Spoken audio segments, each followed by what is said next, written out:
আসসালামু আলাইকুম viewers, Kuwait ইনফরমেশনের পক্ষ থেকে আপনাদের সবাইকে জানাই স্বাগতম। তো আজকে যে বিষয়টা নিয়ে কথা বলবো আপনাদের সামনে সেটা হচ্ছে Kuwait driving test, online computer test. তো অনেকে আসলে যারা কুয়েতে নতুন আসতে চাচ্ছেন বা নতুন আসবেন, তো তারা কুয়েতের ড্রাইভিং বিষয়ে আসবেন বা অন্যান্য যে আপনার মিডল ইস্টের যে দেশগুলোতে আসবেন, আপনি চাইলে অনলাইনের মাধ্যমে সবকিছু শিখে কমপ্লিট করে আপনি যেতে পারেন। তো আমি আসলে আজকে সেই বিষয় নিয়ে কথা বলবো। তো সেটা আমি আপনাদেরকে আজকে আমার যে মোবাইলটা আছে, মোবাইল স্ক্রিনে আমি আপনাদেরকে সুন্দর করে দেখিয়ে দেওয়ার চেষ্টা করবো কিভাবে কি করবেন, টেস্ট কয়টা দেওয়া লাগে, কয়টা কি। একটা হচ্ছে যে আপনার কম্পিউটার টেস্ট প্রশ্ন উত্তর, যে ট্রাফিক যে সাইনগুলো আছে, আপনি কখন রাইট নিতে হবে, কখন লেফট নিতে হবে, কোন সিগন্যালটা দেখে স্টপ করতে হবে, কোথায় আপনাকে গিভওয়ে দিতে হবে, মানে ইন টোটাল সবকিছু যে আপনাকে ড্রাইভিং যে লাইসেন্সটা পাওয়ার জন্য আপনাকে হেল্প করবে। কম্পিউটার যে টেস্টগুলো আছে এগুলো আপনি চাইলে আপনি কুয়েতে আসার আগেই আপনি অনলাইনের মাধ্যমে সবকিছু শিখে কমপ্লিট করে আপনি আসতে পারেন। তাহলে আপনার লাইসেন্সটা পেতে, কাঙ্ক্ষিত আপনার যে লাইসেন্সটাতে আছে সেটা আপনি খুব সহজে পেতে পারবেন। তো আমি আসলে দেখিয়ে দেওয়ার চেষ্টা করবো।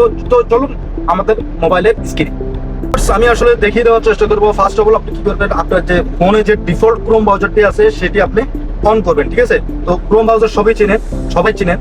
তো ক্রোম ব্রাউজারে গেলে আপনি ওইখানে টাইপ করবেন QMC, ছোট হাতের বড় অক্ষর কোনো সমস্যা নাই, আপনি টাইপ করবেন QMC, ঠিক আছে। ওইটা টাইপ করলে এখানে ডিরেক্টলি আপনাকে এই প্রথম যে সাইটটা আছে এটা আপনাকে এনে দিবে। তো আপনি কি করবেন, এখানে ডিরেক্টলি ক্লিক করবেন। তো আমি ক্লিক করছি। তো ক্লিক করলে আপনাকে এখানে দেখাবে লাইসেন্স টাইপ, আপনি কোন লাইসেন্সটা করবেন, মানে আপনার কোম্পানি আপনাকে কোন লাইসেন্সটা প্রোভাইড করতে চাচ্ছে, সেটা কি মোটরসাইকেল নাকি প্রাইভেট পার্সোনাল ড্রাইভার হিসেবে, নাকি আপনাকে পাবলিক হিসেবে ইউজ করবে, মানে পাবলিক যে বাসগুলো চালায়, যে প্রায় অনেক গাড়ি আছে যে পাবলিক মানে সার্ভিস দেয়, তো সেই গাড়ি আপনি ইয়ে করবেন, নাকি কনস্ট্রাকশন যে বড় বড় যে কোম্পানির যে লরি, আপনার যে ক্রেনগুলো আছে এগুলোর জন্য আপনাকে ট্রাফিকের যে টেস্ট আছে সেগুলো দিতে হবে, ঠিক আছে। তো সবগুলোর ক্ষেত্রে অবশ্যই কম্পিউটার যে টেস্ট আছে এটা অবশ্যই দিতে হবে। কম্পিউটার টেস্ট ফার্স্ট, আপনি যে কোনো জায়গায় আপনি কুয়েতে যখন আপনি লাইসেন্স করার জন্য যাবেন অবশ্যই আপনাকে কম্পিউটারে ফার্স্ট আপনাকে এক্সাম দিতে হবে, ঠিক আছে, পরীক্ষা দিতে হবে। তো আমি পাবলিক ধরলাম, পাবলিক আমি ক্লিক করলাম। তো এখানে মনে করেন এই যে প্রশ্নগুলো আছে আপনারা দেখতে পাচ্ছেন, এই যে উপরে আমি একটু ইয়ে করে দেখিয়ে দেওয়ার চেষ্টা করবো। এই যে দেখতে পাচ্ছেন 1 থেকে টোটাল 20টা, মানে টোটাল 20টা আপনাকে প্রশ্ন করবে এখানে অনলাইনের মাধ্যমে। আপনি মনে করেন না এখানে নৈর্ভিত্তিক অনুযায়ী, যখন আপনি বাংলাদেশে পড়ালেখা করছেন, আপনি ইন্ডিয়া পড়ালেখা করছেন, নৈর্ভিত্তিক কিছু প্রশ্ন থাকে।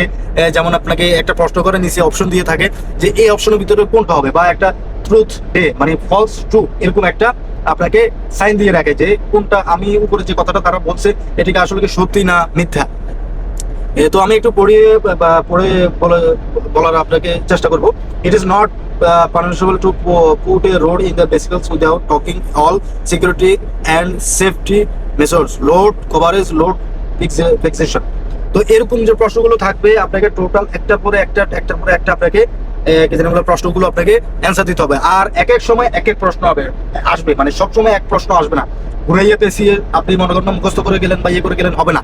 আপনাকে অবশ্যই মনে করেন না যে প্রশ্নগুলো আছে এই প্রশ্নগুলো আপনাকে কি বলে এক একবার এক এক রকম আসবে, একবার এক এক রকমের আসবে, মানে আগে পরে আগে পিছু করে আসবে, প্রত্যেকটা মানে সেম আসবে না, ঠিক আছে, আলাদা করে আসবে। তো আপনাকে এটা অবশ্যই সবকিছু এগুলো সম্পর্কে ধারণা থাকতে হবে, সবকিছু আপনাকে বুঝে শুনে ইয়ে করতে হবে। তাহলে দেখা যাবে এখানে যখন টেস্ট দিতে যাবেন প্রশ্নগুলো যখন আসবে আপনি ডিরেক্টলি অ্যান্সার দিয়ে চলে যেতে পারবেন। তো আর কি আজকে এতটুকুই এই প্রশ্নটা দেওয়া। সবাই ভালো থাকবেন, সুস্থ থাকবেন, আল্লাহ হাফেজ, সালাম আলাইকুম।